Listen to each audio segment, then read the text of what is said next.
Julius Evola. Exploration. Traduit par Philippe Bayet. Deuxième chapitre. Révolution du haut. L'une des caractéristiques générales de l'époque contemporaine, c'est la poussée et l'action de rupture qui s'exercent en partant du bas, et en fonction du bas, sur les structures existantes, ce qui correspond au sens propre et légitime du mot subversion.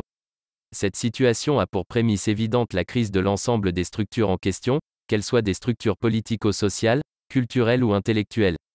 C'est pourquoi elle est indissociable d'un procès fait au monde moderne, à la société bourgeoise et au capitalisme, fait à un ordre qui n'est plus qu'un désordre extérieurement contenu, à des formes d'existence désormais privées de toute signification supérieure, déshumanisantes, créatrices, pour reprendre un terme dont on a abusé, d'aliénation.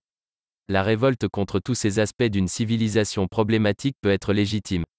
Mais ce qui est typique de l'époque contemporaine, c'est l'absence de toute action rectificatrice, libératrice ou restauratrice d'en haut. C'est le fait qu'on permette que l'initiative et l'action, souvent nécessaires, de rupture, adviennent précisément en partant du bas compris par référence tant à des couches sociales inférieures qu'à des valeurs inférieures. Cela a pour conséquence presque inévitable le déplacement du centre de gravité vers un niveau qui est encore plus médiocre que celui des structures entrées en crise et devenues comme privées de tout contenu vital. Dans le domaine politique et social, le phénomène présente des formes si précises qu'il est pratiquement superflu de s'y arrêter. Personne n'est myope au point de ne pas comprendre, désormais, ce que signifie vraiment, par exemple, la fameuse justice sociale. Elle n'est en rien la vraie justice, la justice distributive du suum cuique, fondée sur un principe d'inégalité et autrefois défendu par les classiques, à commencer par Aristote et Cicéron.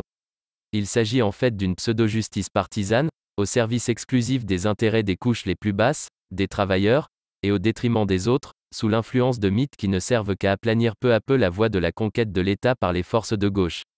Contre cette action, désormais très organisée et presque impossible à endiguer, qui part du bas et qui s'inspire de cette blague qui voudrait que l'homme naturel, sain, généreux, etc., ne soit présent que dans les couches les plus basses, et qui prétend donc que la fin ultime du mouvement subversif serait aussi un nouvel et authentique humanisme, contre cette action pratiquement personne n'est capable de réagir avec énergie.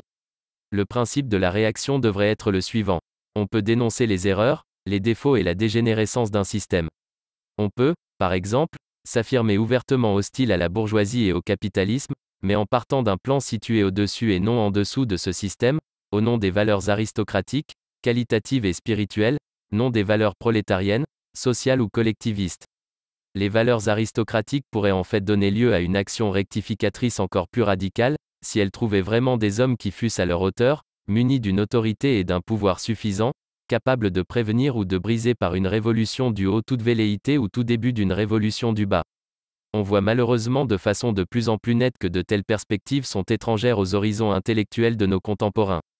On peut au contraire constater que même ceux qui prétendent combattre le désordre établi du monde moderne à partir d'accusations justes, mais devenues évidentes et presque banales, adressées à la société actuelle, et qui mettent même en avant les valeurs de la personnalité et du christianisme, ne cachent pas leurs affinités électives avec le bas, avec les revendications du bas et le pseudo-humanisme de gauche, affichant en fait leur refus et leur incompréhension de toute solution possible dans le cadre d'un système reposant sur un principe d'autorité et de souveraineté, d'ordre vrai et de vraie justice. Il est très intéressant de reconnaître que cette orientation est étroitement associée à d'autres orientations qu'on peut constater dans des domaines proprement culturels.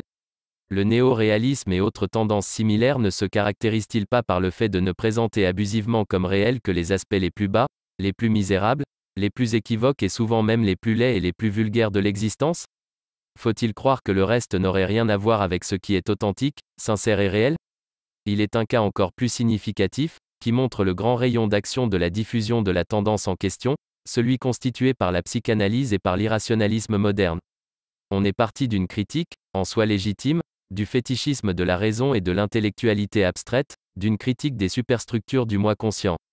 Mais, de là on est immédiatement passé à un phénomène d'ouverture de l'homme, non en direction du haut, mais du bas. Contre ce qui est rationnel, on a mis en valeur la simple irrationalité, la vie, contre le conscient, l'inconscient, et dans ce dernier seulement on a voulu voir la véritable force motrice du psychisme. Ici aussi, il en résulte une régression, une translation du centre de gravité humain vers le bas. La cause est analogue à celle indiquée dans le domaine politique et social. On a fait comme s'il n'existait, en dehors du rationnel et de ses éventuelles prévarications, que l'infrarationnel, l'inconscient, le vital, l'instinctif, etc.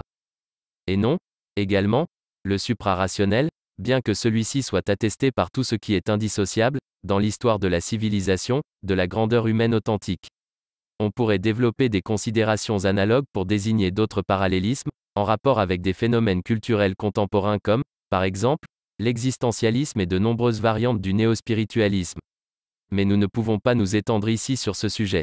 Il suffira d'avoir montré brièvement la tendance identique à l'œuvre dans toute une série de phénomènes et ce que ceux-ci, avec leur présence révélatrice de l'esprit du temps, sous-entendent malheureusement, l'inexistence, aujourd'hui, d'hommes qui sachent rester fidèles à certaines positions et agir en partant non du bas mais du haut, dans tous les domaines.